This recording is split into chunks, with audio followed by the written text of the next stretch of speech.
Welcome to Living in Beauty. It's Wednesday, November 7th, 2018, day 842 on the road, and we're in Mountain Gate, California. Population 949. Back in the land of fresh handmade tortillas and affordable avocados, cilantro, and fresh chili peppers. And what a beautiful Northern California day. We're in the scenic Lake Shasta area, high 70s daytime, mid 60s at night. Hear that? That's the sound of our Canadian bacon thawing out as we reflect on our adventure in the true north. Hopefully, this warm weather will hold for at least a couple of weeks now that we're on the other side of the Cascades. Icy winds from a Pacific typhoon blew us out of Port Townsend, Washington, all the way to Portland, Oregon, where we scheduled dental appointments for ourselves and vet checkup for Pico. And it rained for several days straight in Portland. So Jim checked out his neato weather map and voila, found a warm spot. Then we hitched up for the 500-mile mountain drive. To break up the trip, we visited with dear friends in Springfield, Oregon, overnighted at Freed State Vineyard and Winery in Umpqua Valley, and the next day stopped for lunch at the Laughing Clam in Grants Pass. Now, with birthday month behind us, we're getting excited about the holidays. We're also making plans to explore the east coast of Canada next summer. After 4-3-2ing across 2 Canadian provinces, about 1,966 miles and 17 different locations for 106 days, we're sorting out expenses and details like, hey, glacier dust rules. That sparkling turquoise water in the Rockies wouldn't be possible without glacier dust. But that stuff is tough on the rig. We tried, but we couldn't stay on top of it. Clean enough became our motto. The Canadian Rockies are just too beautiful to stay home and do chores. Hey, have shoes? We'll gravel. Walking is the best way to get around in the Rockies, so foot care is really important. The national parks there surface everything in gravel. It's in all of the campgrounds, parking lots, trails, and footpaths. And it's tough on the feet, ankles, knees, shoes, and even bike tires. Now, having summited Half Dome and Mount Whitney in sandals, I'm no tenderfoot, but I had a feeling about the Rockies. So in Portland, I picked up a pair of hybrid rain and trail boots at a discount shop.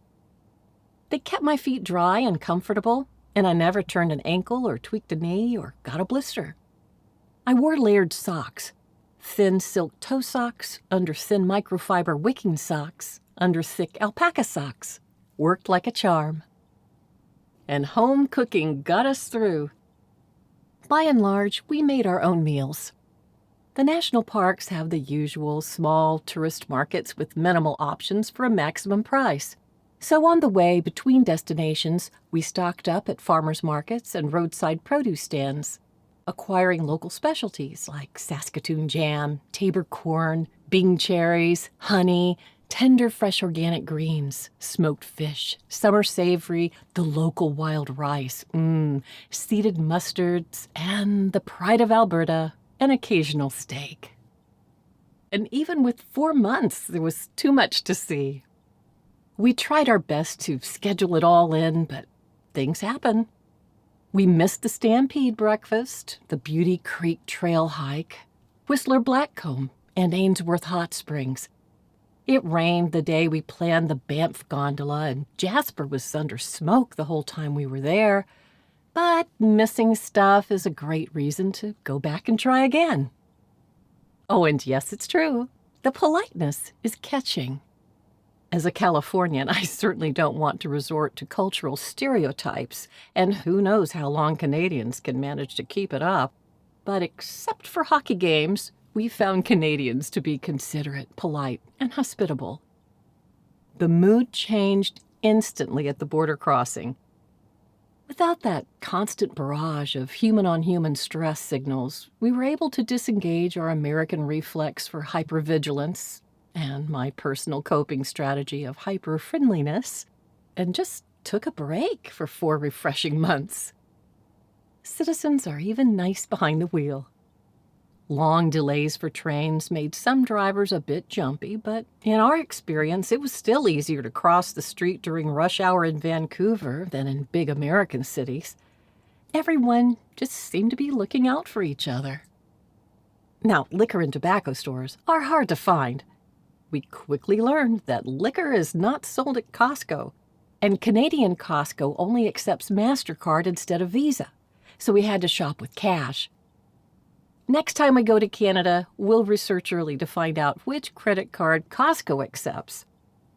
So for liquor, we had to depend on locals pointing us in the right direction because the rules for licensing vary from place to place. But you know what? It makes sense that a country with universal national health care would tighten the gun, liquor, and tobacco laws, right? Taxed at $8 per, Jim gave up cigars for those 4 months in Canada. And I say, that's a good thing. Now we know what those duty-free cigar and tobacco stores were about on the state side of the border. We have no idea about marijuana, but it's probably important to keep your leaf away from the border, even with legalization. Yes, we were in downtown Vancouver when the bud dropped. And guess what? It was about as exciting as a health fair for old people. Now, it took 3 extra weeks to get the mail, so next time we will stock up on meds before crossing over. Also, our vehicle registration was visibly out of date for about a week as we awaited delivery. Amazon.ca is different than Amazon.com. Like Canadian Costco, they have different products, and our Prime membership didn't cross the border with us. So again, stocking up before crossing is a good idea. Now, fortunately, our bank waived all currency exchange fees on our credit card purchases, and hopefully that will continue next time, but we'll call to confirm before we re-enter Canada. Okay, freshly brewed, unsweet iced tea, a distinctly American drink evidently, was unavailable at all restaurants. And decaf black tea could not be found at grocery stores. Dog-friendly restaurants were nearly unheard of. Even outdoor cafes and many parks do not allow dogs, even on a leash. But those disappointments saved us a lot of money because we enjoyed our meals at home. So expenses there were ducky. Food in restaurants can be pricey in Canada, often 25% higher than in the States, even with the currency exchange rate. But with so many free things to do, we might as well have been dripping in gold. We spent an average of $101 per month on propane, much higher than our previous average of $35 a month. Diesel was about $4.70 per gallon, but since we traveled under 2,000 miles in almost 4 months, low for us, but hopefully our new normal, fuel expenses remained within our usual average of $355 per month. So our Canadian Rockies extravaganza vacation didn't break the Living in Beauty bank. We're mighty tickled to report that. And, at least for now, the system works like money in the bank. Living in Beauty is taking us places. Thank you for joining us at Living in Beauty. If you like this post and want to be notified when a new one is released, please enter your email address and click the follow button at the bottom of this page. Okay, that's it for now. Have a great week.